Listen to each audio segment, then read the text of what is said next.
23 साल का एक कैप्टन देश की हिफाजत करते हुए शहीद हो गया और शहीद कैप्टन पवन कुमार ने फेसबुक पर अपने आखिरी पोस्ट में लिखा, ना आरक्षण चाहिए ना आजादी। इत्तेफाक देखिए कि जेएनयू से पढ़ाई करने वाले कैप्टन पवन जाट समुदाय से थे। एक सच्चा राष्ट्रभक्त देश की हिफाजत में शहीद हो गया। पंपोर में आतंकियों से एनकाउंटर में सेना के 2 कैप्टन समेत 5 जवान शहीद हुए हैं। अब जरा दूसरी तस्वीर देखिए। जेएनयू पर सियासत जारी है। देशद्रोह का आरोपी उमर खालिद जेएनयू कैंपस की आड़ में देश के कानून को चुनौती दे रहा है। साथियों, मेरा नाम उमर खालिद जरूर है, लेकिन आई एम नॉट टेररिस्ट। अदालत से पहले किसी को क्लीन चिट देने की जरूरत नहीं है। कचहरी का काम कचहरी को करने दीजिए। लेकिन जब मामला कोर्ट में और कचहरी में होता है तो देश इस बात को अच्छी तरह से जानता है। यही हमारी संवैधानिक प्रतिबद्धता भी है कि उसका निर्णय कोर्ट को होने दीजिए। और इन सब के बीच सोशल मीडिया पर कुछ विचार सामने आए हैं।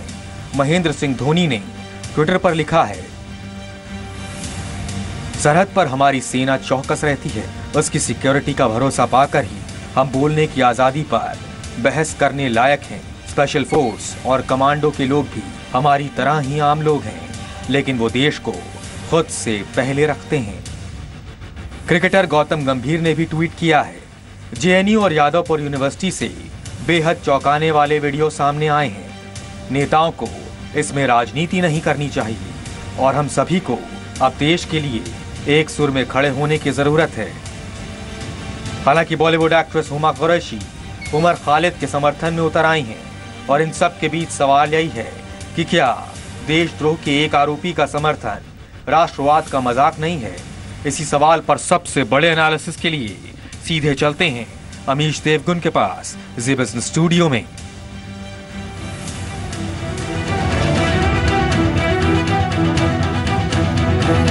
नमस्कार, मैं हूं अमीश देवगन और आप देख रहे हैं बिग स्टोरी बिग डिबेट। इस डिबेट को शुरू करने से पहले ही मैं आपको बताना चाहूंगा कि आप ट्विटर पे, फेसबुक पर अपनी राय निष्पक्ष रूप से रख सकते हैं और जरूर रखिएगा भी।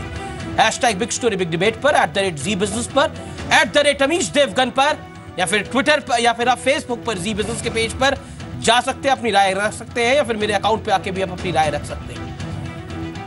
आज मुद्दा राष्ट्रवाद का है और बहस के दायरे में वो छात्र हैं जिन पर देशद्रोह का आरोप है और बहस के दायरे में कुछ पॉलिटिशियंस भी हैं। लेकिन सवाल यह भी है, क्या मीडिया का काम लोगों को उजाले से अंधेरे में ले जाने का है? बिल्कुल नहीं। मीडिया का काम लोगों को अंधेरे से उजाले की तरफ ले जाने का होता है, यानी खबरें दिखाने का होता है।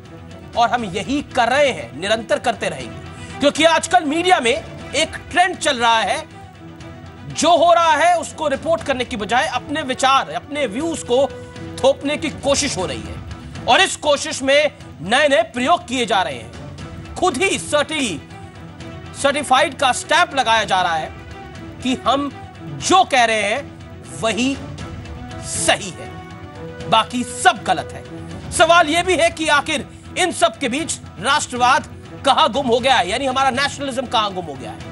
कोई गुनाहगार है या नहीं, इसका फैसला करना तो अदालत का काम है और अदालत यही कर रही है। फिर यह बेवजह का हंगामा क्यों मचाया जा रहा है? देशद्रोह का एक आरोपी सरेंडर करने की बजाय पूरे सिस्टम को ललकारता है, चुनौती देता है, चैलेंज करता है। जेएनयू कैंपस में खड़े कर ऐसे भाषण देता है जैसे कोई चुनावी कैंपेन हो। क्या वाकई इस देश में अब नेशनलिज्म को चुनौती दी जा रही है? देश में अभिव्यक्ति की आजादी पर बहस जारी है, लेकिन इन सब के बीच देश की हिफाजत करते हुए सेना के 2 कैप्टन समेत 5 जवान शहीद हो गए हैं। जरा अंदाजा लगाइए राष्ट्रवाद किसे कहते हैं और आप खुद बताइए राष्ट्रवाद क्या है। आज की डिबेट की शुरुआत हमने एक गाने से करी। क्या हमारे घर में ही गद्दार छुपे हैं और उनको हम छुपाने की कोशिश कर रहे हैं?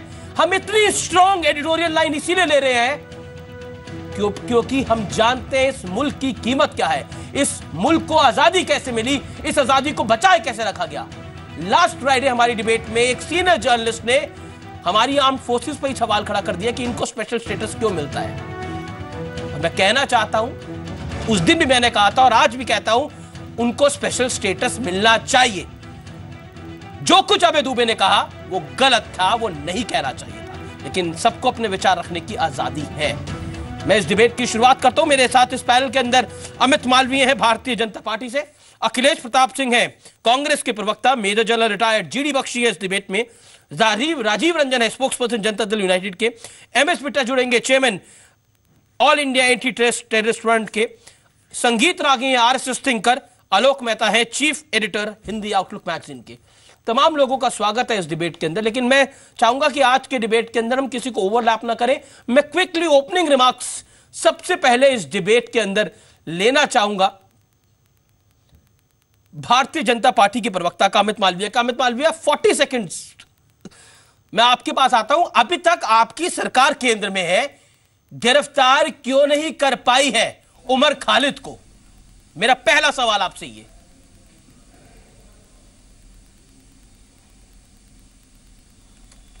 आवाज नहीं आ रही है। अमित मालवीय, आपको मेरी आवाज मिल रही है? सवाल सुनाई नहीं दिया। आपके पास मेरी आवाज नहीं जा रही। मैं संगीत रागी के पास चलता हूं। संगीत रागी साहब, आरएसएस पर एक आरोप लग रहा है और बड़ा आरोप लग रहा है कि आप अपनी विचारधारा थोपना चाहते हैं और उसी को आप राष्ट्रवाद मानते हैं, लेकिन क्योंकि आपके विचारधारा वाली सरकार केंद्र में है, आप सवाल नहीं खड़ा करते कि अभी इतनी देर क्यों लग रही है गिरफ्तारी में? देखिए, तो आपने दो प्रश्न किए। एक तो कि इनकी गिरफ्तारी में अभी तक क्यों देर हो रही है। यह काम दिल्ली पुलिस बेहतर तरीके से इस प्रश्न का जवाब दे रही है, कायदे से ही नहीं गिरफ्तार किया जाना चाहिए। एक दूसरी बात, आरएसएस कोई विचारधारा नहीं थोप रही है। हमें इस बात को सोचने की आज के दिन में जरूरत है कि क्यों जेएनयू वामपंथ का गढ़ रहा है। क्या वहां पर आपके लिए बड़ा टॉपिक क्या है? जेएनयू वामपंथ का गढ़ है या फिर वहां पे देशद्रोह एक्टिविटी हुई? बिल्कुल। और राष्ट्रवाद को लेकर जो नहीं बहस पड़ी। मैं आपको एक बताऊं, 1995 की एक लेटर मेरे पास पड़ा है। उस समय भी जेएनयू के एक प्रोफेसर ने वहां के रजिस्ट्रार को पत्र लिखा है कि यहां प्रतिदिन देश विरोधी गतिविधियां हो रही है, ये पब्लिक एक्सचेकर का पैसा। ये मेरे मोबाइल पे आया हुआ है, 1995 का ये लेटर मेरे सामने पड़ा हुआ है जी। उसमें साफ साफ है कि जेएनयू के अंदर इस प्रकार की गतिविधियां हैं जो भारत खास करके कश्मीर की आजादी की बात कर रहे हैं, उनके बाहर से फंडिंग हो रहे हैं। सिर्फ 10 छात्र शामिल है, 20 छात्र शामिल है, 40 छात्र शामिल है, आप इसको संपूर्ण जेएनयू से जोड़ के देखें। That is the problem. किसी ने इसीलिए आप पे आरोप लग रहा है कि विचारधारा थोपने की कोशिश कर रहे हैं। किसी ने नहीं कहा है, कभी ने नहीं कहा। किसी ने कहा कि किसी ने कभी नहीं ये कहा है कि पूरा जेएनयू उस प्रकार का है। लेकिन जेएनयू का एक समुदाय है वामपंथ का अंदर जो भारत में से बात करता है। इस देश में तमाम विचारधाराओं का अधिकार है, वो है। अगर राइट विंग विचारधारा को अधिकार है तो लेफ्ट विंग विचारधारा को भी अधिकार है कि रहे, सेंट्रल विचारधारा को भी अधिकार है कि वो इस देश में रहे, लेकिन किसी देशद्रोही को बचाने का अधिकार किसी को नहीं है। चाहे वो एक्ट्रेस हुमा कुरैशी हो, जिन्होंने ट्विटर पे बहुत बड़ा बयान लिखा कि I been seeing witch hunt of Umar Khalid. वो मेरे स्कूल में मेरा सहपाठी था और मैं उनकी विच हंट को देख रहा हूं। मिस उमा कुरैशी, अगर आपको यह विच हंट लगता है तो जो नारे लगाए गए क्या वो सही थे? क्या हम उन नारों को सही बताने की, जताने की कोशिश कर रहे हैं? मेरे साथ एंटी टेररिस्ट फ्रंट के बिट्टा साहब है। बिट्टा साहब, इस देश में नेशनलिज्म को लेकर, राष्ट्रवाद को लेकर बहस चल रही है। राष्ट्रवाद किसका सही है? राष्ट्रवाद उनका सही है जिन 5 जवानों ने अपनी शहादत दे दी। आपने जो पीछे नारा लिखा है राष्ट्रवाद, मतलब भारत मां, हमारी सबकी मां, हिंदू मुस्लिम सिख ईसाइयों की जो रहते उनकी मां। आपकी आरएसएस से लड़ाई है, आपकी बीजेपी से लड़ाई है, आपकी नरेंद्र मोदी जी से लड़ाई है। कौन मना करता है? लड़ो ना, जंतर मंतर पे जाओ। कल भी फौजियों ने प्रदर्शन राष्ट्रवाद के खिलाफ किया। आप जाइए, अपनी विचारधारा को जो करना करिए आप, पर आपके भारत मां ने क्या बिगाड़ा है जो हमारी सबकी मां है? एक वो जवान जो समाधि ले गए बर्फों पे भारत माता की सीमाओं की रक्षा करते। 5 जवान अभी शहीद हुए कल। मैं वही कह रहा हूं, 5 जवान कल शहीद हुए।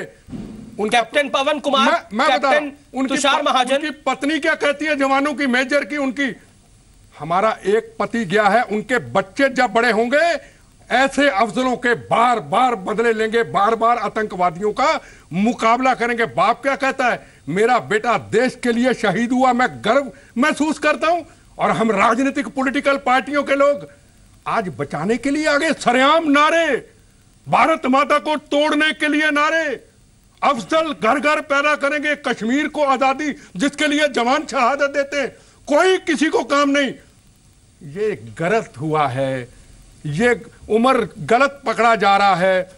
हरमंदर साहब में क्या हुआ, कितने लोग आए थे, मेरी आंखों के सामने तस्वीर सामने में रहता, क्या 25, 50 AK-47 बरूद करता करता क्या हुआ, दिल्ली में दंगे भी हुए, पंजाब में 36,000 बेगुनाह लोग मारे गए, हजारों बहनों के सुहाग लुट गए। क्या उसका इंतजार करेंगे? एक मिनट, ये सेशन सरकार को कहना चाहूंगा, भारत माता के नाम पे छोड़ दे सेशन। जिसने बाइकाट करना करे, कार्रवाई करे, वहां जाके कोई परवाह ना करे, नहीं तो आने वाले वक्त के अंदर दूसरा। आप कह रहे कार्रवाई होनी चाहिए ठोक के। मैं सीधा रुख करता हूं कांग्रेस का। अखिलेश प्रताप सिंह मेरे साथ हैं, मैं अमित मालवीय आपके पास आऊंगा। अखिलेश प्रताप सिंह, क्या आपको लगता है राष्ट्रवाद को लेकर जो बहस छिड़ी है हमारे देश के अंदर, वो बहस लाजमी है? जब कोई देश द्रोह एक्टिविटी करता है, जब कोई एंटी इंडिया कैंपेन करता है, तो उस पर कार्रवाई होनी चाहिए। इसमें दो फाड़ तो मत हो नहीं सकता। राहुल गांधी ने जो ट्वीट किया था उसमें भी क्लैरिटी से यह बात लिखी थी, लेकिन उसके बाद जब राहुल गांधी गए और अमित शाह ने पलटवार करते हुए 8 सवाल पूछे, और उसके बाद कांग्रेस बहुत स्ट्रैटेजिकली इस पूरे इशू से बाहर हो गई और बीजेपी बनाम लेफ्ट ये इशू बन गया। इस बीच में आपका स्टैंड क्या है? क्योंकि आप वो पार्टी है जो इस देश की सबसे पुरानी पार्टी है, जिसने आजादी भी देखी और आजादी के बाद की स्थिति भी देखी। What is your take? Uninterrupted 50 seconds for you, Akhilesh Pratap Singh, please go ahead. देखिए, 2-3 सवाल आपने किए हैं। शुरू में आपने एक ब्लैक एंड व्हाइट पार्लियामेंट की पिक्चर दिखाई थी। जब वो हो रहा था वो गाना और वो संविधान, तो आज जो राष्ट्रवाद की बहस करने का प्रयास कर रहे हैं, वो लोग तब उस संविधान, उस गाने और उस गीत का विरोध कर रहे थे और दशकों तक विरोध किए है। वही लोग आज राष्ट्रवाद की परिभाषा और बहस करवाना चाहते हैं। गांव में कहावत है ना कि नया मुल्ला ज्यादा प्याज खाता है। कभी राष्ट्रवादी तो रहे नहीं, तो अब दिखाना चाहते हैं कि जो मैं हूं या मेरे साथ जो है वही राष्ट्रवादी है, बाकी सब राष्ट्रवादी नहीं है। कोई भी राष्ट्र के खिलाफ कुछ बोले, तुरंत उसको सूली पे चढ़ाओ नियम कानून के अनुसार, कोई उसके साथ नहीं है।